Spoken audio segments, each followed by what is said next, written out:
Everybody, there is an amazing teaching from the Talmud. The Talmud is a body of wisdom that is just astronomical. It covers everything.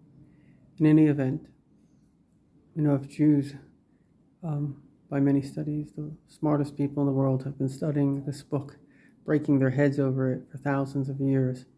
It really is deep. And there's an amazing teaching that goes like this. The world today can succinctly be summarized in these two categories. Goodness always has these two markers. So if you want to know if something is good, it always has these two markers. It's the mark of respect, morality.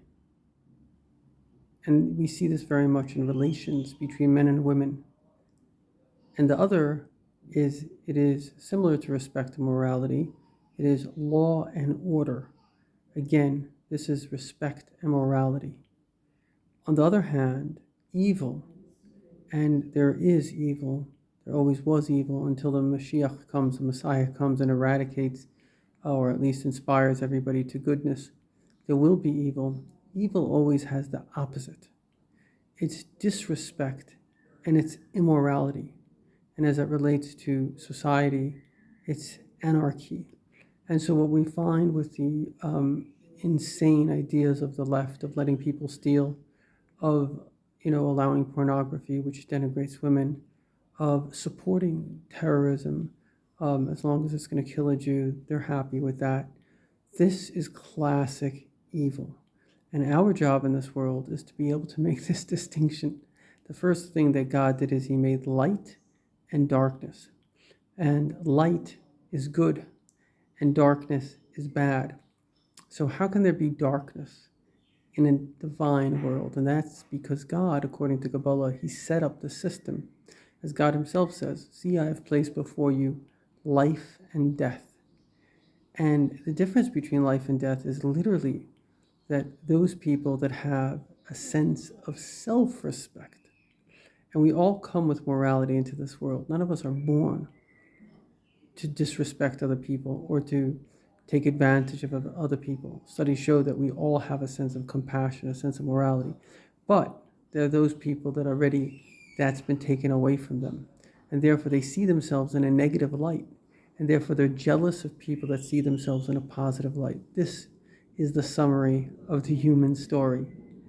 I remember once I was getting on a plane in South Africa, and there was a black lady who asked me, she was a security guard, so she goes, did you pack your bags, this and that? So I said to her, it's a pity that you have to ask these questions. So she said, yes, if people love themselves more, we wouldn't have to ask it. So in order for us to love ourselves, we have to know ourselves, because all self-hatred comes when we've been defined by somebody in a negative way. But the true definition of each and every one of us is, first of all, we have a body and a soul. Without a body and a soul, you don't exist. Your soul is literally God. Your innate sense of compassion, conviction, conscience, this is the God within you. Now the body has, like every animal, like a dog, has instincts for pleasure and not for pain. And therefore the body has, get addicted to many different drugs or food or this or that.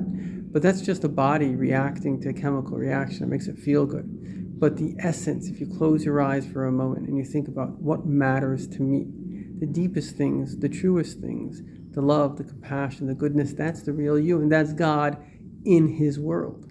And that's what he wants. He wants us to overcome the negative tendencies and certainly not allow bullies to make us afraid of speaking truth. I think Abraham's the first Jew, he changed the world. I think that effectively he boils down to the seeking and the implementing of truth at all costs. And that's what we're all called to do.